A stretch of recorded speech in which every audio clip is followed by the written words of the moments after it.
Telugu political league లో ఇవాల్టి match Telangana స్టేడియానికి మారింది. మంత్రి పొంగులేటి శ్రీనివాస్ రెడ్డిపై వరుస బౌన్సర్లు సంధిస్తున్నారు బీజేపీ నేత మహేశ్వర్ రెడ్డి. భూభారతిని భూహారతి చేస్తూ వేల కోట్లు కొల్లగొడుతున్నారని ఆరోపించారు. మరోవైపు ఆరోపణలపై ఫైర్ అయ్యారు మంత్రి పొంగులేటి శ్రీనివాస్ రెడ్డి. మహేశ్వర్ రెడ్డి కుప్పిగంతులు వేసినంత మాత్రాన అబద్ధాలు నిజం కావన్నారు. దురుద్దేశంతో విపక్షాలు చేసే కుట్రలను ప్రజలు నమ్మరు అన్నారు పొంగులేటి. మంత్రి పొంగులేటి శ్రీనివాస్ రెడ్డిపై తీవ్ర ఆరోపణలు చేశారు బీజేపీ నేత మహేశ్వర్ రెడ్డి. 30% కమిషన్ల కోసమే ప్రైవేట్ భూములను 22A చేర్చారని ఆరోపించారు. పొంగులేటి చర్చకు వస్తే ఆధారాలు చూపిస్తానన్నారు.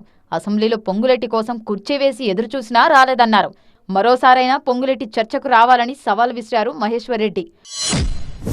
తెలంగాణలో పేరు మార్చి ధరణిని భూభారతి చేసి భూహారతి చేస్తున్న సంగతిని అనేకసార్లు చెప్పినా ఈరోజు దాదాపు 1 కోటి చిలుకు ఎకరాల భూమిని 22A ప్రొహిబిటెడ్ లిస్టులో పెట్టి ఈరోజు అట్టడుగు బడుగు బలహీన వర్గాలకు చెందినటువంటి అనేక భూములు పేదవాళ్ళు ఇల్లు కట్టుకున్న 60 గజాల భూములతో సైతం ఈరోజు ప్రొహిబిటెడ్ లిస్టులో పెట్టినటువంటి పొంగులేటి గారిని మేము ప్రశ్నిస్తే క్షమించండి, తప్పిదం జరిగింది అంటుండు. క్షమాపణ చేయడానికి చిన్న తప్ప అని అడుగుతున్నా.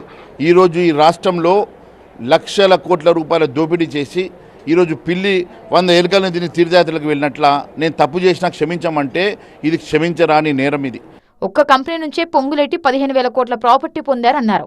మహేశ్వర్ రెడ్డి ఆరోపణలకు కౌంటర్ ఇచ్చారు మంత్రి పొంగులేటి శ్రీనివాస్ రెడ్డి. పొంగులేటి శ్రీనివాస్ రెడ్డి ఒకే కంపెనీ నుంచి చూడండి, ఒకటే కంపెనీ నుంచి దాదాపుగా 5 ప్రాపర్టీలు, దాదాపు మరి 15,000 కోట్ల రూపాయల విలువైనటువంటి ప్రాపర్టీలు ఆయన ఇవన్నీ కూడా ట్రాన్స్ఫర్ చేసుకుంటూ సర్వే నెంబర్తో సహా కంపెనీకి వచ్చినట్టు దానికి సంబంధించినటువంటి అనేకమైనటువంటి అంశాలు నేను మరి మీ దృష్టికి తీసుకొస్తా ఉన్నాను. కొంతమంది కారు కోతలు కుయ్యొచ్చు, కొంతమంది కడుపు నిండా ఇషం నిమ్ముకొని ఆ ఇషాన్ని రోడ్ల మీద ఎల్లగెక్కొచ్చు.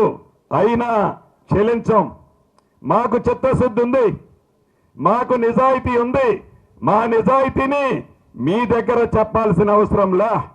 మా నిజాయితీ, మా జవాబుదారితనం నా రైతన్నలు, నా రాష్ట్ర ప్రజలు మీ కుళ్ళు కుతంత్రాలకు మీరు రెచ్చగొడితే రెచ్చిపోవటానికో ఈ ప్రజా ప్రభుత్వంలో, ఈ ఇందిరమ్మ ప్రభుత్వంలో మేము లేం. మా జవాబుదారితనం మా రైతన్నలు. ఆ ప్రతిపక్ష నాయకులు, ఆ తమ్ముళ్ళని నేనేమనను. ప్రజలే మళ్ళీ బుద్ధి చెప్పినప్పుడు అర్థమవుతుంది ఏది నిజమో ఏది అబద్ధమో. కూసే కారు కోతలకి సరైన సమాధానం ఉందో లేదో ప్రజాక్షేత్రంలో తప్పకుండా ప్రజలే చెప్తారు. పొంగులేటి తన ఆరోపణలపై స్పందించకపోతే బీజేపీ తరపున కేంద్ర దర్యాప్తు సంస్థలకు ఫిర్యాదు చేస్తామన్నారు మహేశ్వర్ రెడ్డి. మంత్రి జవాబు చెప్పకుంటే మేము భారతీయ జనతా పార్టీ ఖచ్చితంగా మేము ఈడీని అప్రోచ్ అవుతాం, సిబిఐని అప్రోచ్ అవుతాం, లోకాయుక్తను అప్రోచ్ అవుతాం. భారతీయ జనతా పార్టీ నిన్ననే రామచంద్రరావు గారితో మా అధ్యక్షుడితో మాట్లాడినా మరి దీని మీద ఒక ప్రణాళిక ఏర్పాటు చేసుకొని పోరాటం చేస్తామని తెలియదు. తనపై బీజేపీ చేసిన విమర్శలకు కౌంటర్ ఇచ్చారు మంత్రి పొంగులేటి శ్రీనివాస్ రెడ్డి. విపక్షాల పిచ్చి ప్రశ్నలకు సమాధానం చెప్పాల్సిన అవసరం తనకు లేదన్నారు. బీఆర్ఎస్ ప్రశ్నలనే బీజేపీ అడుగుతోందన్నారు. రంగులు వేరైనా తాను ఒకటే, ఏజెండా ఒకటే. ఎన్ని ఏజెండాలు పెట్టుకొని కింద మీద బిల్లు కొందలేసినా మాకు రైతన్నల ప్రయోజనాలు ముఖ్యం. ఇచ్చిన మాట ప్రకారం ఈ రాష్ట్రంలో భూ సమస్యలు లేని రాష్ట్రంగా ఈ రాష్ట్ర ప్రభుత్వం గౌరవ ముఖ్యమంత్రి రేవంత్ రెడ్డి గారి నాయకత్వంలో చిత్తశుద్ధితో అన్న మాట ప్రకారం రైతన్నలకు ఇస్తాం.